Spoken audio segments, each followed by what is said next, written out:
Hello and welcome to CTV News Across Canada for Wednesday, April 30th. We've got the top local stories from coast to coast. Stories that affect you and the country. Thanks for joining us.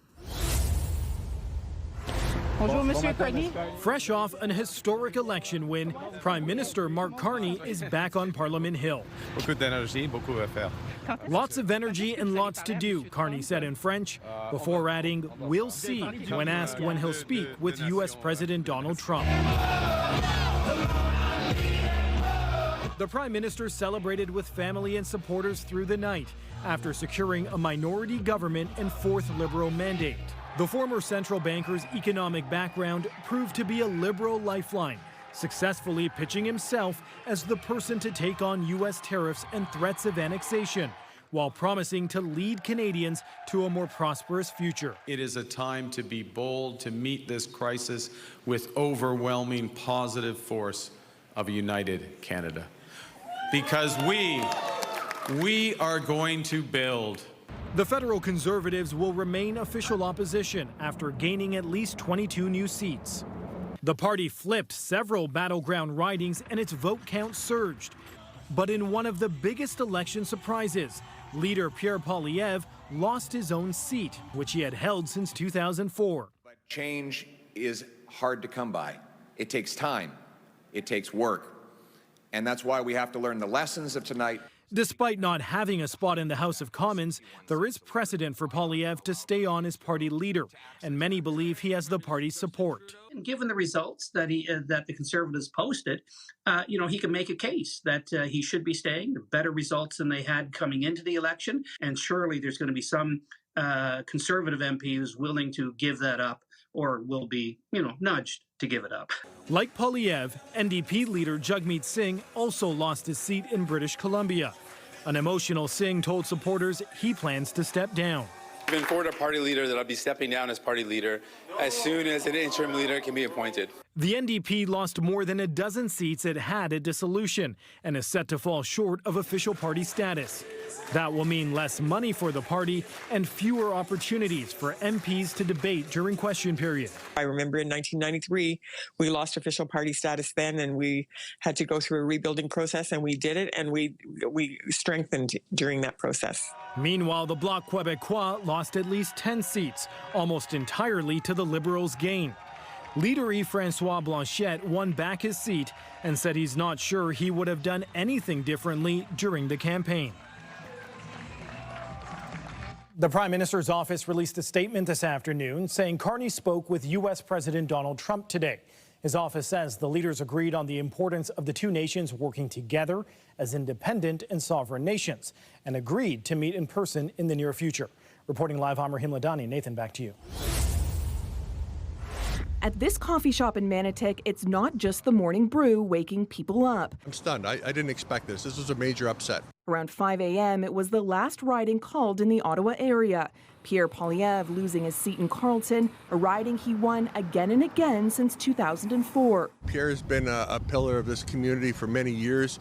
He loves the Canadian people. The Conservative leader ousted by Liberal candidate Bruce Fanjoy with just over 50% of the vote, in a riding historically held by the Conservatives. But many say it wasn't just about party lines, it was about tone. I'm not surprised, personally. I think that he was just a bit too much aggressive. It's why Wayne Parent says he changed his vote to Liberal this time, something Fanjoy says was echoed on the campaign trail. I had thousands and thousands of conversations with people in Carlton. I think that the people of Carlton were ready for change, but they wanted to change from divisive American-style politics. And then there was the ballot itself. 91 names, many of them part of a coordinated protest calling for electoral reform. I was floored. I've never seen that many ballots. I had to search through all those lists. I thought it was too much. In the end, Poilievre lost despite his party gaining ridings from both the Liberals and NDP. We reached out for comment, but did not hear back. The fact that he was not able to hold on to his riding impacts his ability to lead the Conservative Party of Canada. And I think what it puts into focus is the fact that, the content of his message was powerful in terms of change, but it looks like the messenger was not as important as the message. But in his speech Monday night, Poilievre made one thing clear. He made no indication of stepping down. to the millions of people who voted for the Conservative Party and put their hopes and dreams in our vision, thank you. It will be an honor to continue to fight for you and to be a champion of your cause.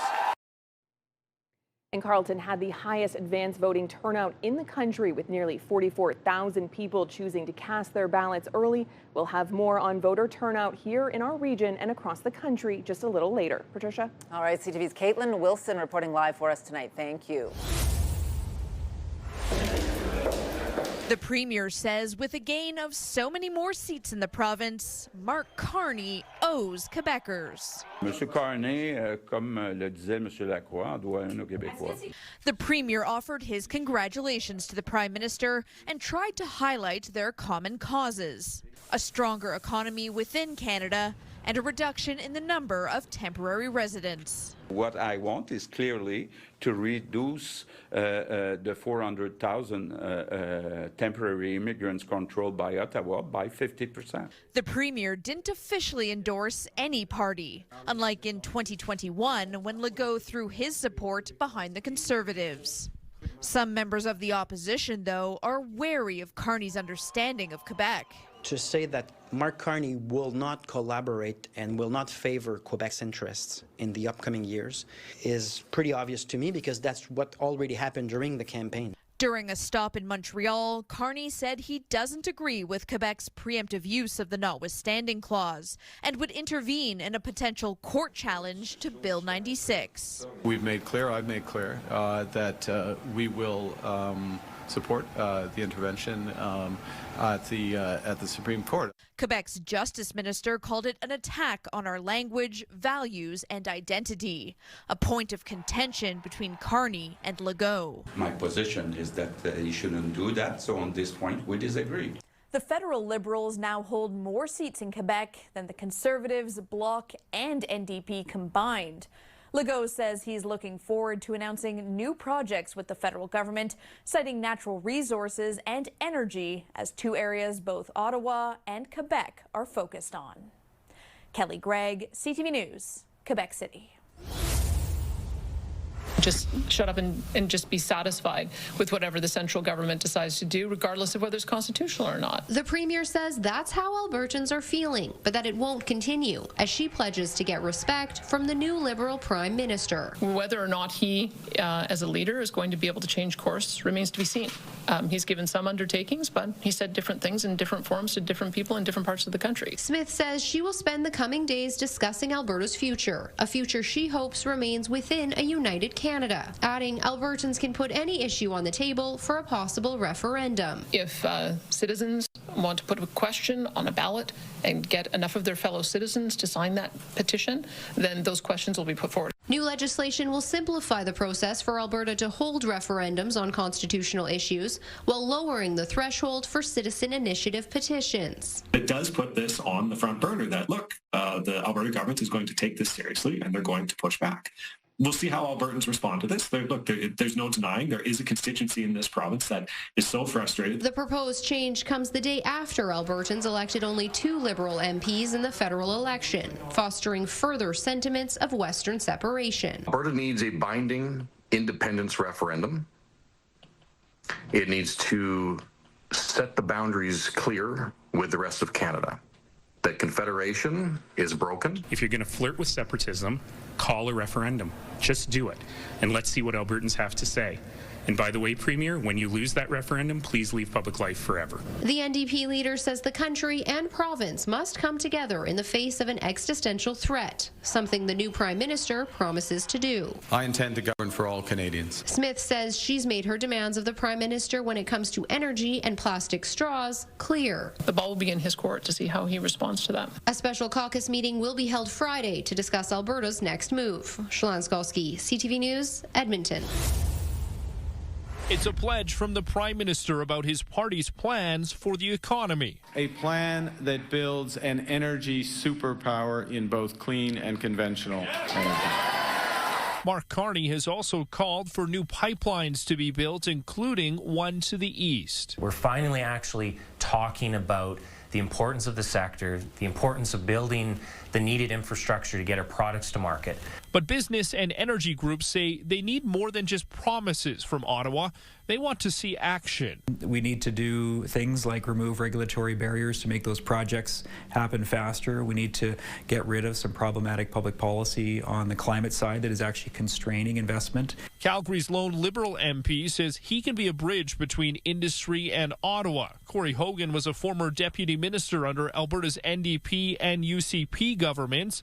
He won the Calgary Confederation seat and says he has experience with pipeline projects. So often you see people talking past each other, but they're not really saying that different of things. You know, the oil majors are talking about net zero. Canada's talking about net zero. That's grounds for resolution, in my opinion. So let's just talk about how we get there. The Canadian Association of Petroleum Producers says the industry is ready to work with Carney and his minority government. Calgary's mayor wants to see the feds champion the sector. So energy is one of our strongest resources, and this is a time when Canada should be standing up and saying we have the safest, most secure, and most affordable energy resources to the world. We need the right regulatory environment. We need the Prime Minister at the highest levels of government to articulate that we're ready to start building, the government is behind these projects, and we're serious about building these infrastructure projects both to the West Coast but also to the East Coast. Jordan Canigan, CTV News, Calgary. Mijung, extended leave applies to patients who are discharged from a hospital or a mental health facility but are still considered an involuntary patient under the Mental Health Act and must adhere to conditions. Those could include living at a specific address, having a curfew, taking medication in front of witnesses, or going to mandatory appointments. Vancouver Coastal Health did not provide a list of conditions that applied to Adam Lowe, but in an emailed statement did confirm he was under the care of a VCH mental health team. In this situation, the care team followed established guidelines for a client on extended leave, and there was no indication this person was not following their treatment plan or presented a risk to a public safety risk, the statement said. We reached out to Vancouver Coastal Health with follow-up questions about the last time anyone from the care team made contact with Lowe, but we didn't receive a response. Vancouver police were also unable to immediately answer questions about whether any of their officers, who we know had extensive contact with Lowe for mental health-related calls, had also been in touch with anyone from Vancouver Coastal Health to discuss those interactions. Still a lot of unanswered questions about this man's care and supervision. Mijung. Ben Milger reporting tonight. Thank you, Ben. As a memorial near the crash site in Vancouver grows, the Saskatchewan Filipino community also standing together in wake of the deadly vehicle attack over the weekend. That bond that we share as Filipinos, no matter what place in the world that you're in, that is a very strong bond, and that's something that we want to be sure to support and strengthen. 11 people are dead and dozens more injured after an SUV drove through a Lapu-Lapu Day festival on Saturday. A 30-year-old man has since been arrested on multiple charges. The attack has prompted action across the country, with officials from all levels of government expressing support. Our heart aches as we support our Filipino community, not just in Saskatchewan, but across Canada, given, such a just a severe tragedy. I know that the Filipino community in our city is reeling, and I just want to send out, heartfelt condolences, and I want the Filipinos in our community to know that your city stands with you. Memorial gatherings have been held across British Columbia and other provinces. Both Saskatoon and Regina have vigils planned this week. It's just an opportunity to come together and grieve together, get some answers to some questions that people are unaware about, and knowing that people are out there and care and are concerned, and knowing that what other resources are out there. One vigil is set to be held here on Wednesday evening at Saskatoon's Civic Square as an opportunity to gather and mourn the loss of 11 lives. Hallie Mandrick, CTV News, Saskatoon. It's definitely possible we could get our first tornado in Ontario today. Ontario's tornado season doesn't typically start until May, but the team at the Northern Tornado Project says the conditions sweeping across the province today have the right ingredients for the first touchdown of the year. There's a big area of potential severe weather today ahead of a big cold front that's coming through. And yeah, there is the potential for a tornado or two today. Yet Sills admits it's harder to make predictions for the season ahead, partly because of Ontario's geography. In the U.S., for instance, it's a lot easier to see severe weather coming from days out. In southern Ontario, just because of the influence of the lakes and we're downwind of where thunderstorms happened the day before, and that has an effect, thunderstorms starting in the Midwest. Last year, 129 twisters developed across Canada, most of which were not severe. But that's not always the case. An F2 tornado caused significant damage in air last summer. We're averaging well above 100 tornadoes per year now since we started the project in 2017. And last year we had 129 tornadoes. So, a large number of tornadoes across Canada. And today's weather alerts leaving the experts with at least one takeaway. Today's setup looks a heck of a lot more like a July setup than an April setup. So that's a bit surprising. Just with the way the cold front's coming through and the temperatures we'll get to today. So, that's a little on the unusual side.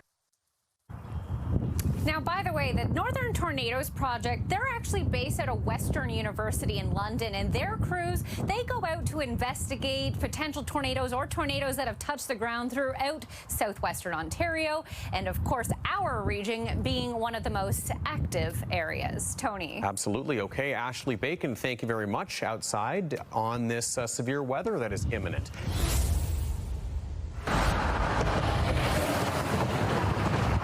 It's not for the faint of heart, but for many people who cross the Centennial Bridge on foot or bicycle, the narrow sidewalks are a vital means of travel.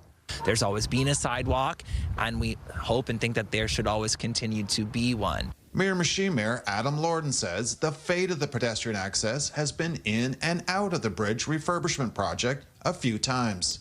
The Department of Transportation and Infrastructure provided an update last week.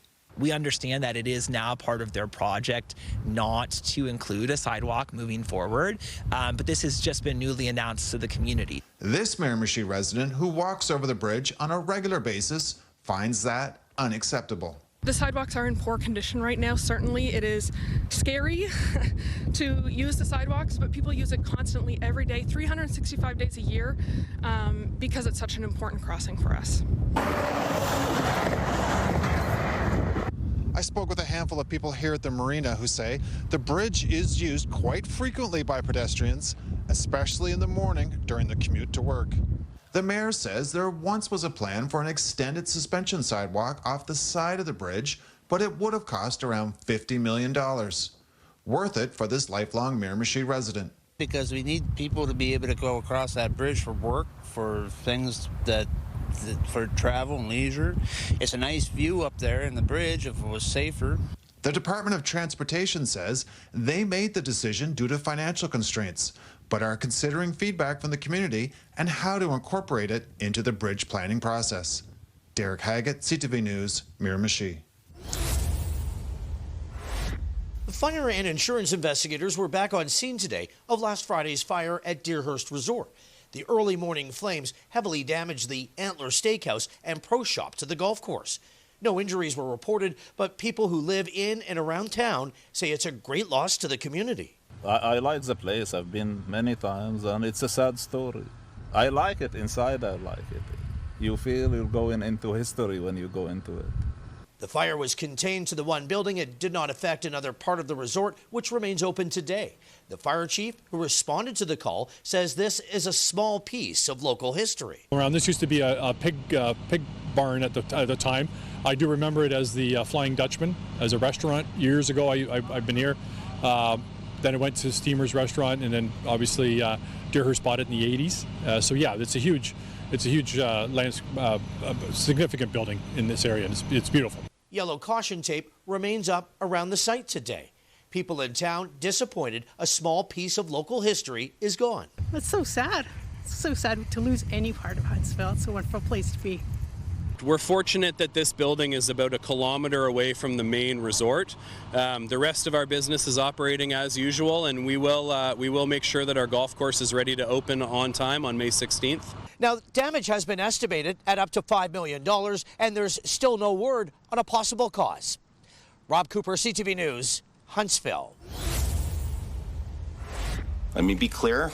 This isn't about attacking any one individual. It's about the kind of governance we believe in as a city. A handful of residents making their voices heard in support of Councillor Kieran McKenzie's motion. Strong mayor legislation is not consistent with the democratic process we want in the city of Windsor. 7 out of 10 councillors voted to keep the tunnel bus running, but their votes were dismissed. My councillor's vote is my vote. When he no longer has a vote at council, I no longer have one. And after the very first council debate on the strong mayor issue, McKenzie was able to convince a majority of councillors to side with him. It's about the future. It's about a mayor that could potentially be sitting in that chair one day that goes a little bit too far.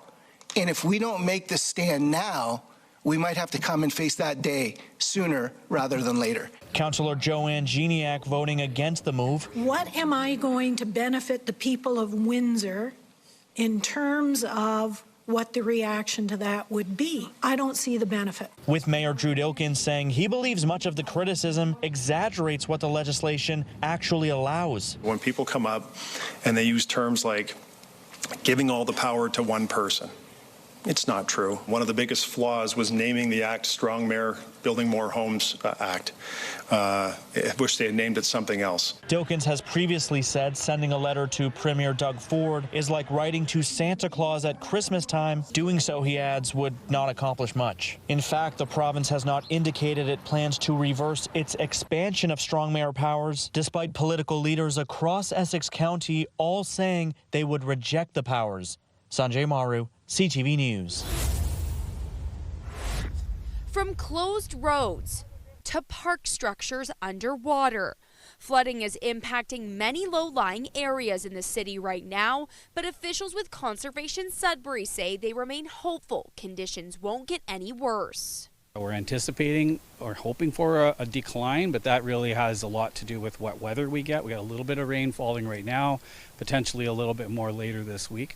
Things are starting to plateau up in the upper parts of the watershed, but we're still seeing a slow rise here at Centennial Park. Within the Chelmsford area, levels are trending to hit 2023 peaks within the next few days.